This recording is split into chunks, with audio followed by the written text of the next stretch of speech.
Bueno chicos, el ejercicio que vamos a hacer ahora es que os va a encantar. Es un ejercicio precioso de presiones parciales y además de precioso, muy fácil. Nos dicen que tenemos un gas en un recipiente de 150 centímetros cúbicos y que ese gas ejerce una presión de 100 milímetros de mercurio. Y tenemos otro gas distinto, vamos a llamar a este A y a este B. Bueno, pues el gas B está en un recipiente de 250 centímetros cúbicos a una presión de 200 milímetros de mercurio. Y nos dicen, si junto a ambos recipientes y el gas que contienen, ¿cuál será la nueva presión que habrá en este recipiente una vez que junte los dos gases? Eran 150 el primero, 250 centímetros cúbicos el segundo. Cuando los junte, el volumen total será la suma de ambos volúmenes, ¿no? Yo junto los dos recipientes y el volumen será la suma de ambos, es decir, 400 centímetros cúbicos. Y me piden cuál va a ser la presión en este recipiente. Fijaros, yo aquí tengo mi gas A,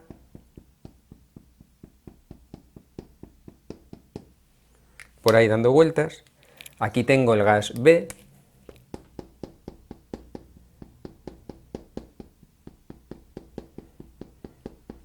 y aquí voy a tener una mezcla de los dos, todo el gas B que yo tenía y todo el gas A que yo tenía.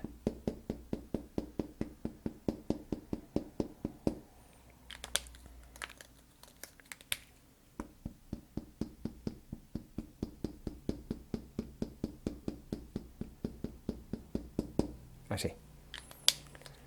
Bien, ¿cuál va a ser la nueva presión aquí? Bueno, pues para resolver este ejercicio vamos a aplicar la ley de Dalton de las presiones parciales, que dice que la presión total que yo tengo en un recipiente en el que hay varios gases es la suma de las presiones parciales de cada uno de esos gases, es decir, la presión parcial de A más la presión parcial del gas B. ¿Y qué eran estas presiones parciales de A y B? Pues es la presión que ejercen las moléculas del gas A cuando están solo ellas en este recipiente, y la presión parcial de B es la presión que ejercería el gas B cuando solo él ocupa este recipiente. Entonces, fijaros, ¿cómo calculo las presiones parciales? Vamos a pensar, por ejemplo, en el gas A. El ejercicio ahora mismo se limita a, yo tengo un cierto gas, una cierta cantidad de gas en un recipiente, a una presión y una temperatura, y lo que voy a hacer es aumentar el volumen de dicho recipiente de 150 centímetros cúbicos a 400 centímetros cúbicos, manteniendo la temperatura constante, que eso nos lo dice el ejercicio. Paso el gas de un recipiente con un cierto volumen a un volumen mayor, a temperatura constante, con lo cual puedo aplicar la ley de Boyle, que dice que cuando la temperatura es constante, el producto de la presión por el volumen también se mantiene constante, con lo cual presión inicial por volumen inicial será igual a presión final por volumen final.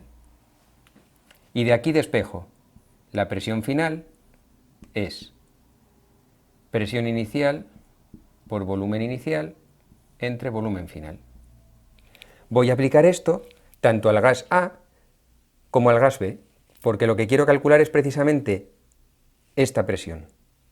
La presión que ejercería el gas A cuando él solo ocupa todo este recipiente, es decir, cuando hago un cambio de volumen a temperatura constante, y la presión del gas B cuando él solo ocupa este recipiente, es decir, cuando hago un incremento de volumen, pero manteniendo la temperatura constante. Entonces, para el gas A, la presión final, voy a llamar la presión de A, será presión inicial, 100 milímetros de mercurio,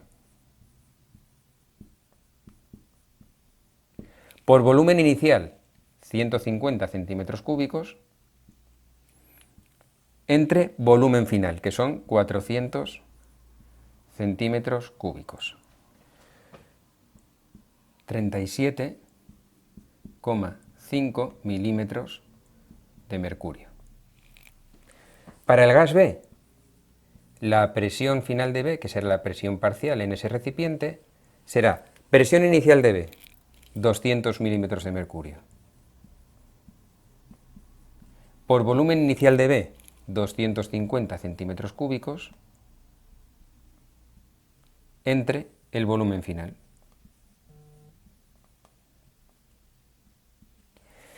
Y esto queda 125 milímetros de mercurio. Es decir, cuando paso el gas A a este recipiente y lo dejo a él solo, su presión será de 37,5 milímetros de mercurio. Cuando paso el gas B a este recipiente y lo dejo a él solo, su presión serán 125 milímetros de mercurio. Con lo cual, cuando los tenga ambos juntos en este recipiente, la presión será la suma de ambas, 37,5 más 125, es decir, 162,5 milímetros de mercurio. Esa será la presión final en dicho recipiente.